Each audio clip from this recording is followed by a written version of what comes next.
여러분 안녕하십니까? 성경 속에 있는 진리를 탐구해보는 기독교 강의 시간입니다.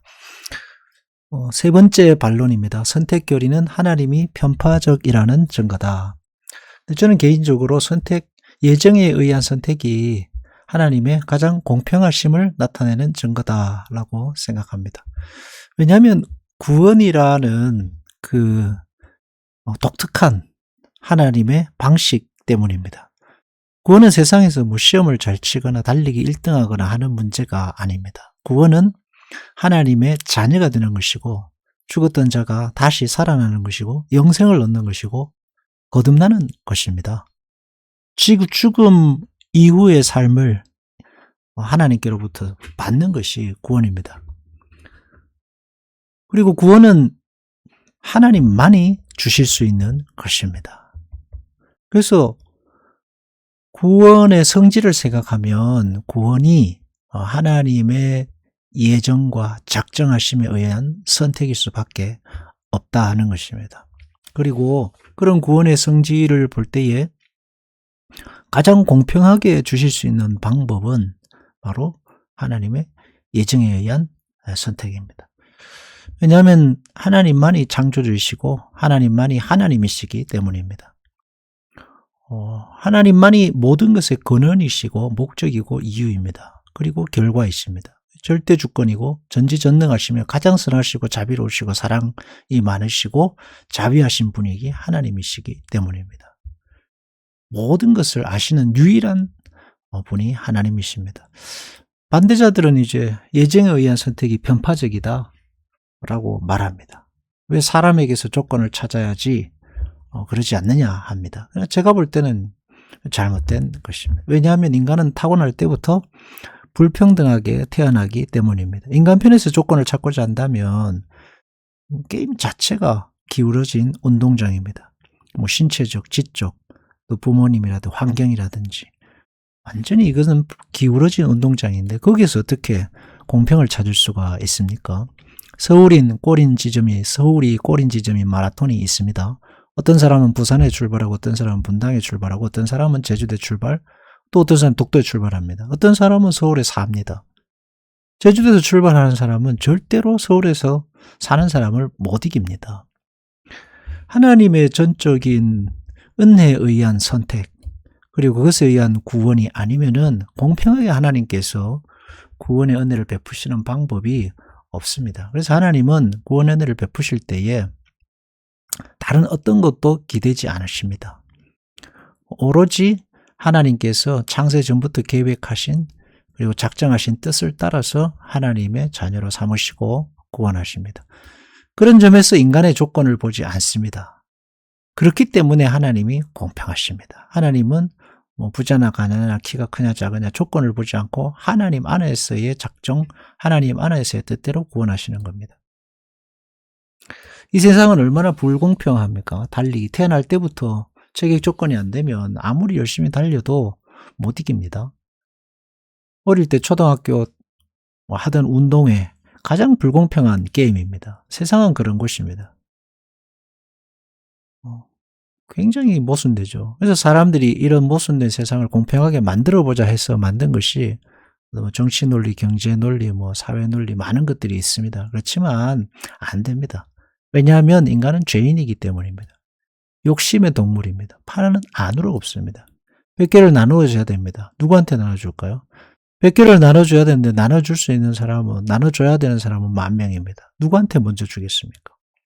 자기 아들, 자기 아는 사람, 자기한테 도움이 되는 사람들에게 나눠줍니다. 자유주의 경제체제고 또 그걸 100개를 가지고 10,000개로 나눠 쪼개는 게 사회주의 경제체제인데 그러면 다 나눠줄 수 없으니까 거기서도 결국은 불공평이 생기게 됩니다. 오직 하나님의 은혜로 주어지는 구원의 은혜만이 공평하신 은혜다. 구원의 은혜가 하나님의 뜻 안에서만 공평하게 되는 가장 큰 이유는 나누시는 하나님의 성품에 있습니다. 나누어 주시는 하나님의 하나님 되심. 그래서 하나님만이 가장 공평하게 나누신다. 그래서 은혜에 의한 구원이 공평하신 하나님에 대한 오히려 증거다라고 할 수 있습니다. 그러므로 하나님께서 한 사람을 물리치시고 다른 사람을 선택하신다는 것. 어떤 사람에게 구원을 주시고 어떤 사람에게는 안 주시는. 그 사람을 고려하시기 때문에 아니라 하나님의 자비, 하나님의 원하시는 장소 시간에 따라 자유로 하나님께서 주신다 했습니다. 인간의 노력의 결과가 아니라 하나님께서 하나님의 은혜로 하나님이 값을 치르고 주시는 것이 구원입니다. 구원의 속성 자체가 그렇습니다. 사람에게서 조건을 찾지 않고 하나님의 자비와 하나님의 열정 안에서 시작하시고 결과를 만들어내신 것이 구원입니다. 그래서 그 구원으로서 우리에게 주시는 게 구원의 결과로 주어지는 게 믿음입니다. 믿음을 주시죠. 그렇게 주시는 하나님을 믿고 신뢰하고 하나님 안에서 살아갈 수 있도록 하시는 것입니다. 그리고 그 믿음 안에 담겨 있는 게 뭐냐 하면 하나님을 사랑하고 하나님을 기쁘시게 하고자 하는 마음입니다.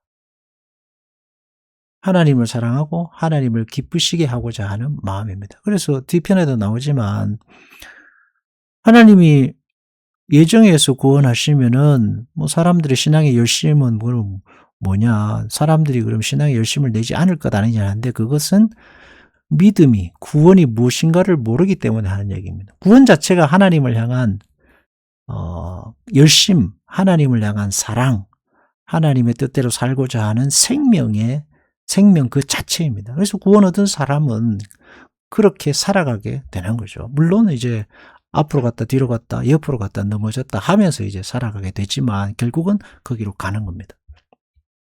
사실 이 세상도 하나님이 인간에게 선을 사모하는 마음을 주지 않았다면 진작에 무법천지가 됐을 것입니다. 물론 인간의 그 죄성이 있지만 죄성 가운데서도 오염된 선으로서 진리를 찾고자 하는 마음, 또 약자들을 향한 마음, 어떤 선을 추구하는 마음들이 있습니다. 그런 하나님께서 주신 은혜들이 있기 때문에 인간이 무법천지가 되지 않고 그야말로 동물농장이 되지 않고 그나마 인간의 모습을 유지하고 산다라고 할 것입니다. 그렇지만 그래서 이제 인간이 자기 노력과 열심으로 어느 정도 이룰 수 있죠. 공부라든지 물질적인 지위라든지 어떤 세상의 지위, 목표, 어느 수준 이런 거 이룰 수 있습니다. 그러나 구원, 하나님의 자녀가 되는 것, 영생을 상속하는 것, 중생과 거듭남과 같은 또 영적인 세계의 것들은 그런 인간의 노력과는 별개의 문제입니다. 질적으로 다른 문제, 넘어설 수 없는 본질적인 차이이기 때문에 하나님이 주실 수밖에 없다. 그래서 구원은 세상의 가치가 아니라 하나님의 영역이고 하나님의 역사와 하나님의 자녀됨의 세계 속으로 들어간 새 출발, 가족이 되는 것이니까 하나님 편에서 올 수밖에 없습니다. 이제 넷째 반론이 나오죠. 선택기로는 고결하게 살려는 열의를 전적으로 말살한다. 예정론을 뒤엎기 위해 만일 그것이 옳다면 선행에 관한 관심과 열의는 전적으로 파멸될 것이다 합니다. 하나님의 영원 불변한 명령이 이미 결정되어 있다면 누가 열심히 신앙생활을 하겠는가? 관계가 없을 건데라고 말합니다. 잘못된 생각이죠. 거듭나지 못하고 구원 얻지 못한 사람은 이 생각에서 벗어날 수 없습니다. 왜냐하면 하나님의 자녀가 아니기 때문이고 믿음의 눈이 열리지 않았기 때문이고 이 생명을 받지 않았기 때문입니다. 질문의 방식 자체가 다르게 됩니다. 구원 얻은 자의 질문의 삶의 목표는 바뀌죠. 그래서 어떻게 하면 하나님을 기쁘시게 하며 살 것인가. 하나님의 자녀가 아닌 사람은 어떻게 하면 자기 욕심을 위해 살 것인가. 하나님과 아무런 관계가 없게 됩니다.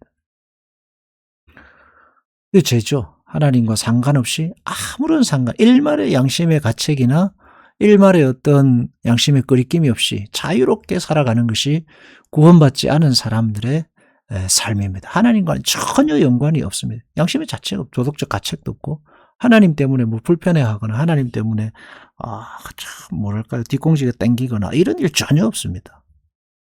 하나님 편을 들은 게 아니라 하나님 반대편이고 이래도 저래도 상관없는 사람들이며 그러나 구원받고 하나님의 자녀가 된 사람들은 늘 하나님이 따라다닙니다. 신앙생활 제대로 하지 않아도 뒷공무니가 늘 찝찝합니다. 왜?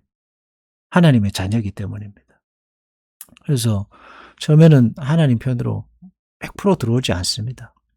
뒤로도 가고 앞으로도 가고 멀리도 가고 도망도 가고 숨어도 가고 보고 그럽니다. 그러나 신앙이 성숙하게 되면은 하나님 편으로 가까이로 점점 더 나오게 됩니다. 그러면서 육적인 욕망들이 죽고 하나님을 어떻게 하면 신앙생활을 내가 좀 잘해볼까 하는 생각이 이제 커져가는 거죠. 그것이 구원의 생명 자체의 특징입니다. 하나님이 주시는 거듭난 생명의 특징입니다. 물론 이제 거듭난 생명이 하나님의 구원의 은혜로 거듭난 생명이 되어도 죄는 짓죠. 육신의 정욕에 빠져 살기도 합니다. 그러나 왔다 갔다 넘어졌다 일어섰다 하면서 이제 중앙으로 가게 됩니다. 다윗도 보십시오. 밧세바 사건을 비롯해서 많은 일들이 있지만은 점점 가까이로 가게 되는 것입니다. 바울은 우리의 선택된 목적에 대해서 우리가 거룩하고 흠이 없는 생활을 하도록 하려는 것이다 라고 했습니다. 선택의 목표가 거룩한 생활에 있다면 아무 선행도 하지 않는 구실을 우리에게 준다기보다 우리의 마음을 거룩한 생활에 집중하겠다는 열의를 일으키며 자극할 것이다. 하나님 우리를 구원하신 이유가 바로 그것이기 때문입니다. 모든 사람들이 자기 욕심을 따라서 자기 기준에 따라서 자기 마음대로 행하는 시대에서 하나님을 기쁘시게 하고 하나님 자녀답게 살도록 하시기 위해 구원하셨습니다. 예전교리는 하나님을 위해 살려는 열의를 말살한다? 반대죠. 하나님을 향해 살려고 하는 열정을 더 견고하게 하는 것이 예정의 교리입니다. 에베소서 1장 4절에 창세전에 그리스도 안에서 우리를 택하사 우리로 사랑 안에서 그 앞에 거룩하게 하려고 거룩하고 흠이 없게 하시려고 구원하셨다. 이게 우리의 이제 신앙의 싸움입니다. 신앙의 고민이 있고 기도의 내용도 여기 있습니다. 예배가 있고 고뇌가 있고 삶의 고난과 풀리지 않는 숙제들이 구원받은 자가 거룩하게 살아야 하는 이 삶의 목표, 하나님이 이루시고자 하는 목표 속에 이제 우리의 인생의 싸움이 있습니다. 왜 하나님이 이 목표를 두시고 우리를 이끌어 가시는가? 그냥 두면 우리가 신앙생활 제대로 하지 않기 때문입니다. 거룩하게 살려고 하는 목표를 상실하기 때문입니다. 하나님을 닮아가려고 하지 않을 거니까요. 왜? 불편하고 힘드니까. 그래서 하나님께서는 우리를 구원하시고 우리 안에 성령을 부으시고 하나님 말씀을 주셔서 우리를 끊임없이 괴롭히시고 때로는 우리에게 사랑을 보이시고 때로는 우리에게 채찍도 가하시고 고난도 허락하셔서 하나님 자녀로 살아가게 하시는 겁니다. 좋은 학교를 보냈습니다. 입학 축하 막 잔치하고 하다가 학교 들어간 걸 심취해서 부어라 마셔라 F 쌍권종 차고 4년 만에 다녀야 돼 6년 다니고 하면은 학교가 들어간 목적이 뭡니까? 그러라고 들어간 건 아니거든요. 그래서 부모님이 끝까지 잔소리하고 때로는 협박도 하고 학교 안 보내기도 하고 온갖 방법을 동원해서 학교 들어간 목적을 달성하게 하는 겁니다. 인간이 그렇게 꼴통입니다. 말을 안 듣습니다. 하나님 편에서도 하나님 말씀도 그렇습니다. 하라고 하는 것은 죽어도 안 하려 하고 하지 말라고 하는 것은 골라서 하는 게 인간 아닙니까? 그래서 구원을 통해서 하나님께서 그런 인간의 실존을 보게 하시고 죄를 보게 하십니다. 그리고 반대로 하나님의 자녀됨이 내가 하나님의 자녀라는 사실을 끊임없이 깨우치셔서 거룩하게 살아갈 이유를 만들어내시고 그쪽으로 가게 하십니다. 이스라엘 백성이 출애굽했습니다. 출애굽하고 하나님 자녀라는 사실을 출애굽을 통해서 확인시켜주는 사건이거든요. 애굽에 있을 때는 하나님 자녀가 거기서도 하나님 자녀였습니다. 출애굽을 하면서 하나님의 자녀라는 사실을 다시 한번 확인시켜 주시고 그리고 율법을 주셔서 거룩하게 살게 하십니다. 그냥 거룩하게 살려고 하면 이스라엘 백성들이 안 살 거니까 그래서 계속 애굽으로 돌아간다 하잖아요. 그래서 하나님께서 거기에 상급을 허락하십니다. 나와 또 복을 받고 들어가도 복을 받고 떡반죽 그릇도 복을 받고 가축도 복을 받고 풍성한 열매를 주겠다 약속하십니다. 왜? 죄인이니까 거룩하게 살고자 하는 동기를 부여하시는 겁니다. 내가 하나님 말씀대로 열심히 잘 살면 내가 너에게 복을 주겠다. 안 그러면 안 할 거니까. 그래서 여러분 거룩하게 하나님을 기쁘시게 하며 사십시오. 하나님께서 약속하신 열매들이 많습니다. 큰 복을 베푸십니다. 우리 힘으로는 누릴 수 없고 얻을 수 없는 복을 하나님이 주신다니까요. 기도하겠습니다. 하나님 아버지, 우리는 하나님 자녀이고 그리스도의 십자가의 은혜로 구원받았습니다. 하나님을 닮아 거룩하게 살아야겠습니다. 거기에 열심을 내야겠고 길을 잃지 않아야겠습니다. 주님 우리를 붙들어 주시옵소서. 또한 거룩하게 사는 이들에게 하나님 주시는 상급, 복이 넘치게 하옵소서. 예수님 이름으로 기도합니다. 아멘.